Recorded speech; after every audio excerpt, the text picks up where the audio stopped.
Araka ny fanampanantenanantsika eto amin'ny kamafy fiderany tsika dia manana vahiny nasaintsika manokana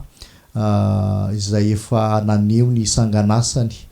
mpamorona sy mpikirakira ny filma en 3D. Hitatsika ao aoriana izao ny zavatra ny fanehoany ny famokarana dia ny famokarana mpandresy tafaraka amintsika androany hariva izy dia resadresaka amintsika faly zay mandray anao misaotra ihany koa nanaiky dia faly miarahaba aminao eto amin'ny ikamafy sy fiderana. Miarahaba ihany ary faly miarahaba sy tafiaraka amintsika rehetra izay manaraka ny fandaran'izao ary miarahaba antsika malagasy rehetra tsy akanavaka. Tena faly de faly zay manana an'ity fotoana zay afahana miresadresaka aminao ty ety amboalohany de tianay ny mba hifankalala aminao hoe iza moa ianao de misy fantaniana diny ety amboalohany resadresaka n'zany film 3D zany isika de ny fantaniana koa mipetraka de hoe fanga asanao manokana mihitsiny ny famokarana an'zany film 3D zany. Charles Marson ny anarako atsona ihany koa hoe Naivo hoan'izay rehetra mahafantatra ny fanaovana vidéo 3D na horonan-tsary telo vongany ny fandikana azy amin'ny teny gasy dia tsy asako velively hafa mihitsy ny asako fa ny io dia passion anga mahazo ilazana azy satria efa ela no tia mikirakira n'ity resaka haino amanjery ity dia tonga tato anatiko ny fisainana andray andro any mijery an'le zavatra ataony amin'ny jeu vidéo sy ataony eto amin'izao tontolo izao dia manintona tanora sy manintona ny olona tia ny ara sy ny zavatra mikasika ny visuel, zavatra jeren'ny maso zany le izy dia mieritreritra hoe raha ity no ampiasaina ampitana ny filazantsara an'i Kristy dia mety havitana zavatra tsara. Dia nianatra rery tsy niditra fianarana lafo be fianarana amin'izy io fa nianatra rery nikavokavoka dia nanomboka namokatra ny horonan-tsary 3D ary ny vokatra moa zany efa nisy maromaro fa ity atolotra antsika ity zany dia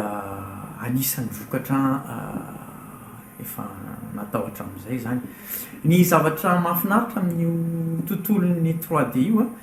dia mivoatra foana, mivoatra mandrakariva ny fitaovana, mivoatra mandrakariva ny zavatra azo atao aminy ary ny kalitaon'ny sary mivoaka dia mety tsara foana satria mandroso ny teknôlôjia dia tena isaorana ny tompo manokana ny amin'izay. Mankasitraka anao amin'izany fanazavanao zany fa manitikitika anay ny hoe hozy ianao nianatra ianao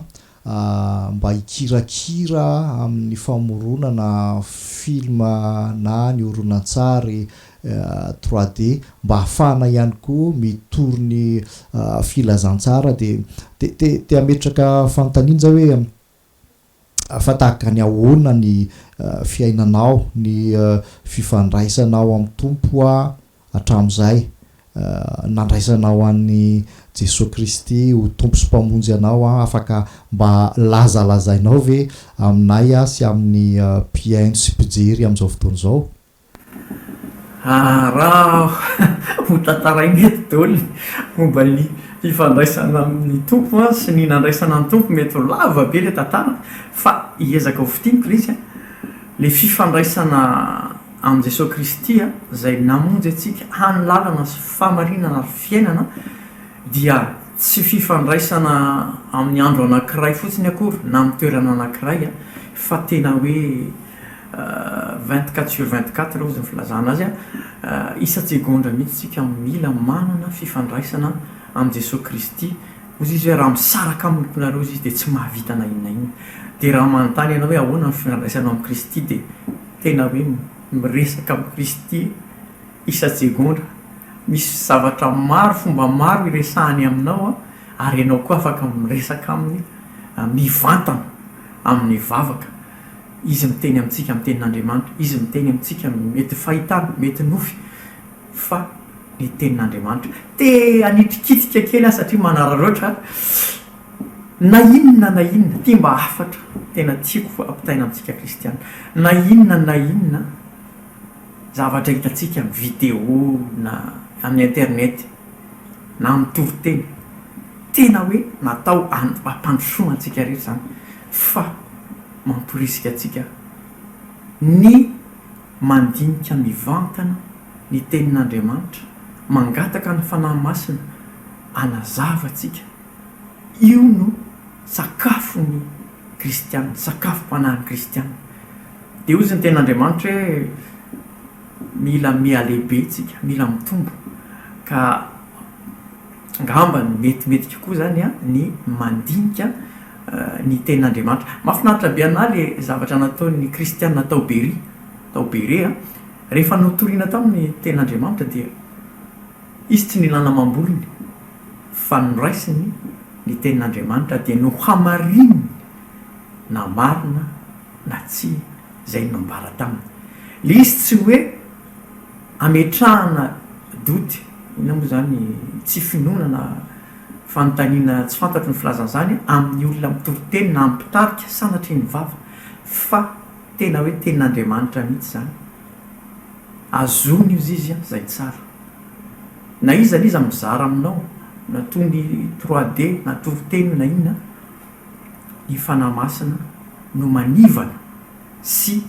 mampiseho anao zay tena sitrapon'Andriamanitra anatin'ny renrehetra reny dia azony zay tsara zay mba afaka kely misotranao tamin'izay afatra sy torohevitra izay mba te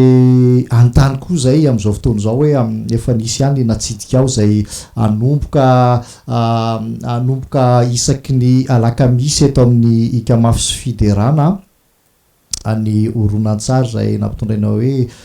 fiadian'Andriamanitra nisy antony manokana ve ny fividiananao an'ilay loha hevitra anatotosanao an'io oronan-tsary na série zany koa no azo ilazantsika azy le ny fifidianako an'le fiadian'Andriamanitra de zao tena misy fotoana efa nijoro vavolombelona hoe nandalo aretina mafy ty Covid ty efa teo ambavao ny fahafatesana mihitsy de mafy nandalovako an'izany fa nampianarina tompo zavatra maro folo andro teo ampandrina ao anatin'ny fijaliana mihitsy ny tao am'le le aretina no nilazany tompo nampiseho amin'ny tompo zavatra maro de zavatra voaraiko zany tao anatin'le izy de hoe andro farany zao ary ho andalo ady mafy daholo ny kristiana ka raha tsy mitafy ny tena fiadian'Andriamanitra ny kristiana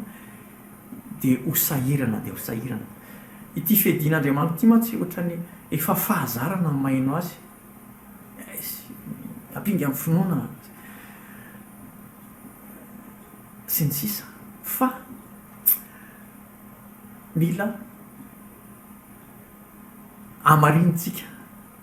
hoe inona ny fiadiana ety amintsika de zay no nanery izara zay efa nambarany tompo tampoka ary tsy mariako fa zany voalohany manamarina ny fiadiana ety amika ary tena hitako hoe misy ty parti ty tena tsy fiadiana avy amin'ny Kristy mihitsy de tena hoe nalaiko de nariko de nanapa-kevitra andray le tena fiadiana zay koa ny riko amintsika rehetra zay mijery amin'ity aza mieritreritra hoe mijery sary tsara fotsiny sy ny sisa fa tena le afatra ary io moa ninona zavatra zay foana ny hoe ninona tsara na zavatra mahavariana atolotra tsinitsinina daholo reny fa ny afatra ao anatin'ny tena zava-dehibe ary ny voninahitra dia man'andriamanitra rery ihany satria izy no tompon'ny saina, izy no tompony fahaiza-manao rehetrarehetra ninona zavatra haitsika na fehezintsika tsy avy amintsika izany fa avy amin'andriamanitra zay namorona ny atidohantsika, zay namorona ny tanantsika, zay namorona ny masontsika ahafana mampiasa an'izao fitaovana maro zao ary tena hoe sorana azy koa ny fitaovana omeny. Misaotranao foana amin'izany valiteny sy fampahirizana zany ary etona dia mamerina ihany koa ny fampahafantarana antsika fa ny horonan-tsary nampitondraina ny lohateny hoe fiadian'Andriamanitra zany dia isaky ny alakamisy no anarahantsika mivantana eto amin'ny ika mafy sy fiderana. Amin'izao fotoana zao tianay koa manitikitika anay ihany koa zany te hafantatra hoe tahaka ny ahoana moa zany film na horonan-tsary 3D zany, sarotra ve manao azy, afaka mba omenao sombotsombony kely ve zay raha mety ohatra ny ahoana ny lafiny teknika ao ambadiky zany, sarotra ve sa afaka mba eritreretina ihany raha iandroany ny mikirakirana raha mety dia mba zarao kely aminay hoe eo aloha resaka fanamboarana famokarana horonan-tsary telo vongany dia maka fotoana be izy io satria ny acteur rehetrarehetra zany avatara ny filazana azy dia amboarina maka endrika olona dia amboarina izy le tareha dia amboarina ny vatany dia apekanjony izy dia zay zany le acteur. Avy eo ny décor, ny tanàna, ny trano sy le scène zay ilalaovana dia mila amboarina daholo. Rehefa vita daholo zay zavatra zay dia apetraka ao, amboarina ny scène dia apetraka ny scène dia rehefa avy eo dia manao ny animation fampietsehana an'ireo avatara reo dia fampitenenana azy ihany koa dia zay ny amin'ny lafiny teknika. Fa amin'ny lafiny fitantarana dia misy an'le hoe storyboard, tsy maintsy amboarina tsara ny texte sy ny firindran'ny zavatra rehetra sy ny fisesin'ny scène sy ny dialogue apetraka amin'ilay tantara dia joué betsaka koa, misy lanjany betsaka ny jeu de caméra, zany hoe ny fipetraky ny fakatsary rehetra zay akanao ny sary. Misy lanjany lehibe amin'ny tantara sy ny afatra tiana apetraka ny jeu de caméra, misy ny hoe gros plan, misy ny plan large ary amin'izay amin'ny telo vongany ny mahatsara be azy dia zao tsy manapetra nisan'ny caméra azonao ampiasaina, amboarinao caméra dia apetraka ao dia zany hoe le izy zany tena hoe manitona be passionnant ny manao azy dia tena hoe mahafinaritra ary mampirisika raha misy tanora teaka ny tony fitaovana tony satria tena fitaovana tsara izy io ary mandaitra amin'ny tanora, manintona ny tanora sy ireo zay olona tia ny art visuel.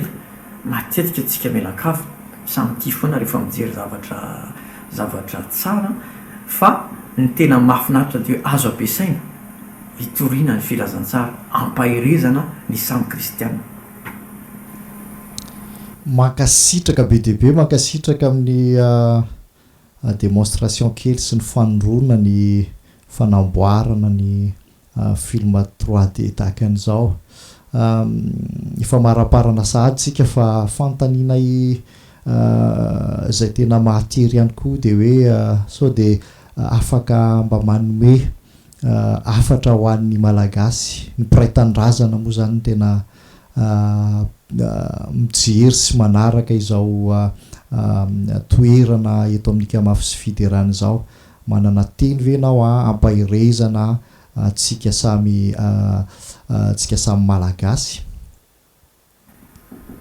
Raha iresaka ny amin'ny hoe mety fampahirezana sy afatra ho an'ny firaisan'ny samy malagasy dia mazava ve hoe ny zavatra raha miresaka kristianina dia ngamba zavatra mila tonga ao atsaitsika kristianina voalohany indrindra amin'izao fotoan'izao dia fifanoloran-keloka sy ny fifankatiavana. Ny fahavalontsika kristianina dia tsy ny olona tsy mitovy hevitra amintsika, tsy ny olona tsy mpino akory ary, tsy ny olona tsy mitovy firehana politika amintsika fa ny devoly. Ary raha amin'ny lafiny maha-kristianina mety afaka manao ady hevitra, mety afaka misy tsy vitovi-kevitra sy foronana, fa ny atom-potsika kristianina dia zao hoe mila manadio ny fotsika isika mba hialany ny fifankalana sy ny tsy fifamelan-keloka, fa ny afatra ny tonga amintsika dia ny mba hifamelantsika heloka, hifanadonona ny zavatra mety ratsy, fa ampandrosoana kosa iraha mandeha ampandroso ny ty Madagasikara izay mamitsika ty, ary tena ifampiseho amin'ny tompo hoe momba antsika izy dia anjarantsika no mandray ny tanany izay te hitantana antsika, kanefa mila ialantsika ny fisaratsarahana, ialantsika ny fifankalana, ialantsika ny tsy fifamelan-keloka. Dia mankahery antsika tompoko satria tia antsika malagasy Jesosy Kristy tompo ary te hamonjy ny firenentsika. Dia mahireza indrindra ry havana isany amin'izay toerana nametrahan'Andriamanitra anao dia mahireza mijoroa ary tano raiso ny fiadian'Andriamanitra efa nomeny anao. Mankasitraka be dehibe anao, mankasitraka amin'ny nanekenao hiaraka hitafatafa aminay androana nazava ireo etahitanao ampita ny fitoriana amin'ny alalan'ny film 3D misaotranao zay Charles Ramarson eto ampamaranana nga tsy fantatro na mbola misy afatra kely tianao amaranana sy ifanaovantsika veloma. Farany tena farany dia misy bonus surprise kely atolotra antsika amin'ity farany ity. Tsika dia kristianina dia ny zavatra niresahako teo dia hoe ny fahavalontsika dia satana, fa tsy ny olona, tsy ny olona tsy mitovy amintsika. Dia anatin'ity bonus ity fantavo ny fahavalonao. Mijery finaritra tompoko.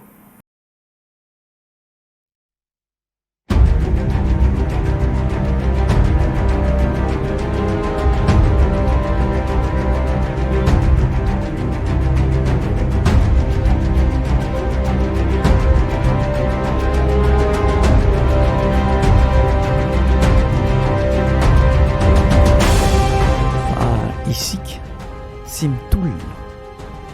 amin'ny nofo famandra fa amin'ny fanapahana sy amin'ny fanjakana sy amin'ny mpanjakan'izao fahamaizinana izao dia amin'ny fanahy ratsy eny amin'ny rivotra. Efesianina 4:12. Misy ady tsy hitany masontsika olombelona miseho eny amin'ny tontolon'ny fanahy. Tafika roa ny fanandrina amin'izany dia ny tafiky ny lanitra sy ny tafiky satana.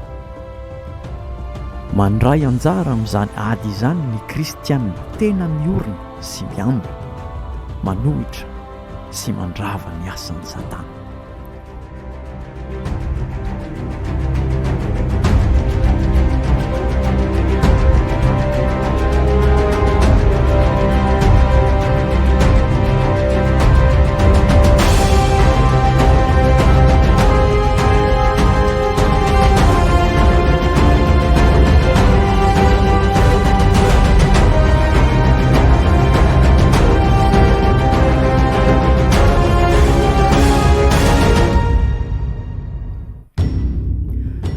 Nomen'Andriamanitra fiadiana mahery isika kristianina. Fetsy anefa ny devoly, ka raha tsy miambina na matory ny kristianina dia alain'ireo fiadin'ireo ary hosoloiny fiadiana mitovitovy endrika amin'ireo fiadiana nomen'Andriamanitra saingy tsy fiadian'Andriamanitra velively. Ny devoly havana dia bakatahaka, mpandainga, mpamitaka. Raha misy zavatra tsara ataon'Andriamanitra dia makatahaka ny devoly saingy avadiny zavatra ratsy zany. Vitany manolo ny fiadian'ny kristianina tsy miambina ho lasa fiadiana eny am-pilatanany.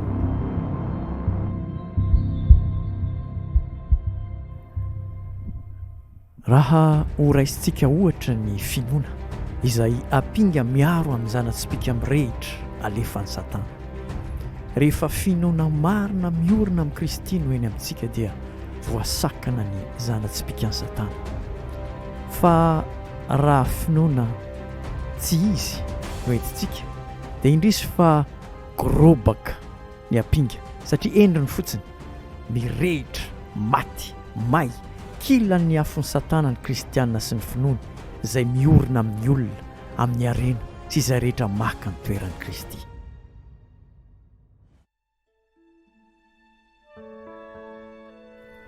Ho anao izay manana sy mampiasa ny fiadian'Andriamanitra, fantaro ny fahavalonao. Maro ny kristianina no diso fahavalo. Ny fahavalonao dia tsy ireo tsy mila ny famonjen'i Kristy izy ireny satria ao anatin'ny fahajambana sy ny aizina. Mila ilazana ny fitiavan'i Kristy sy ny famonjena vitany teo amin'ny hazo fijaliana izy ireny. Ny fahavalonao dia tsy ireo mpino tsy mitovy hevitra na fandresen-dahatra na fahazonan'ny ten'Andriamanitra aminao ka ho lany andro hifanaratsy sy hifanenjika ny samy mpino. Ny fahavalonao dia i Satana izay mierona tahaka ny liona mitady izay harapany. Fantaro ary ny fahavalonao ary raiso ny fiadian'Andriamanitra. Amarino isan'andro na fiadian'Andriamanitra ny eny aminao na fiadiana efa fiadiana hafa na sisika Satana. Ataovy ny safidy ary hazony ny fiadiana tsara ivoahanao